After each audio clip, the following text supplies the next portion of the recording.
You know, when you picture Pope John the 23rd, a certain image probably pops into your head, right? The smiling, grandfatherly figure. Everyone called him Good Pope John. He's easily one of the most loved popes of modern times. But, and this is the key, behind that warm and fuzzy persona is a story of unexpected revolution, deep conviction, and a legacy that's way more complicated than most of us realize. Okay, let's get into it. So, when Cardinal Angelo Roncalli gets elected pope back in 1958, he was already 76 years old. And inside the Vatican, pretty much everyone thought the same thing. He's a compromise, a transitional pope, just someone to keep the seat warm for a little while who wouldn't rock the boat. Well, they could not have been more wrong. I mean, in a papacy that lasted less than 5 years, this supposed caretaker didn't just kickstart a whole new era for the Catholic Church, he also made a huge, lasting mark on world history. So first, let's dive into that image we all know and love, Good Pope John. We're going to look at how he built this persona of a warm, approachable pastor that just completely captured the world's heart. This is what he said to the massive crowd in St. Peter's Square right after he was elected. Just simple, heartfelt, and genuine. And it was little moments just like this one that really defined who he was to the public and made him feel like, I don't know, a member of everyone's family. And he just completely broke the mold. I mean, for nearly a century, popes had been basically prisoners inside the Vatican. But not this guy. He went out into Rome, he visited hospitals, he even went to prisons. And his wit, it made him so relatable. Like the famous time a reporter asked him how many people work in the Vatican, and he just quipped, "Oh, about half of them." Okay, so beneath that friendly grandpa vibe was a man who was not afraid to make some big moves. So let's shift gears from his personality to two absolutely massive events that would define his time as pope and honestly reshape the 20th century. He dropped 2 bombshells on the world. First, and this just stunned everyone, he calls for a new ecumenical council, a massive gathering of all the bishops to talk about the state of the church, something that hadn't happened in almost 100 years. This is not what a placeholder pope does. And then, as the world is literally teetering on the edge of nuclear war during the Cuban Missile Crisis, he steps onto the world stage as a vital voice for peace. So let's really zero in on that crisis. October 25th, 1962, the world is holding its breath, and he gets on the radio with this powerful appeal for peace. But, and this is so important, he also sends a personal letter directly to the Soviet Premier Nikita Khrushchev. Just 3 days later, Khrushchev orders the missiles to be dismantled. Then he writes his famous encyclical, Pacem in Terris, Peace on Earth, and it's the first one ever addressed not just to Catholics, but to all men of goodwill. That really cemented his legacy as a global peacemaker.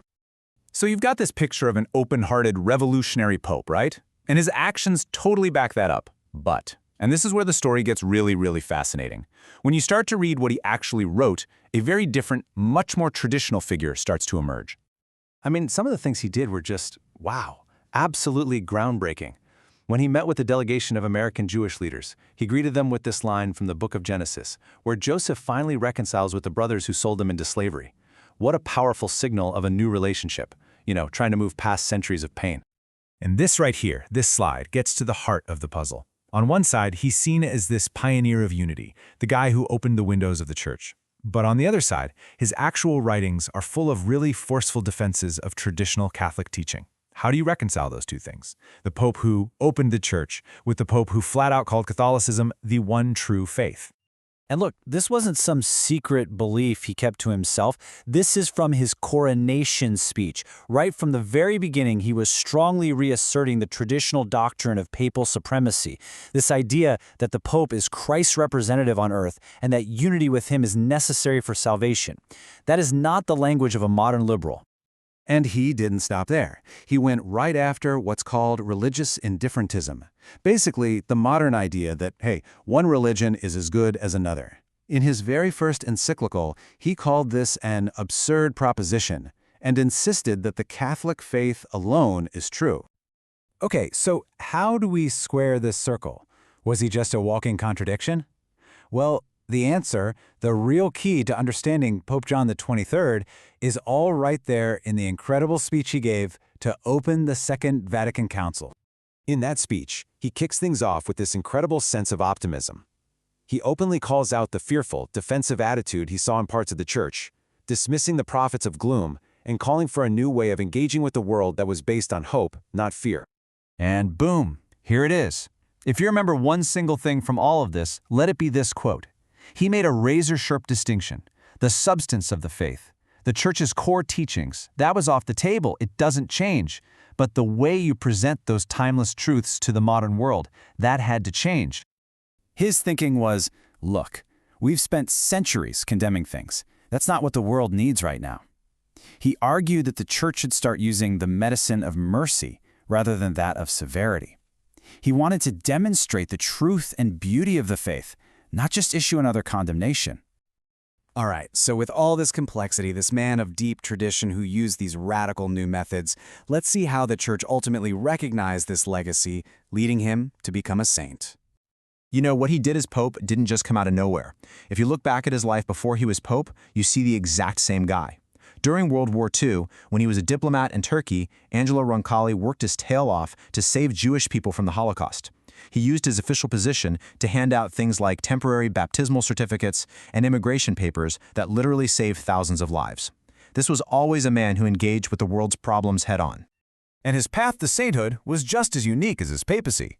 He was beatified back in 2000 after one miracle was confirmed. But then, in a really significant move, Pope Francis waived the usual requirement for a second miracle.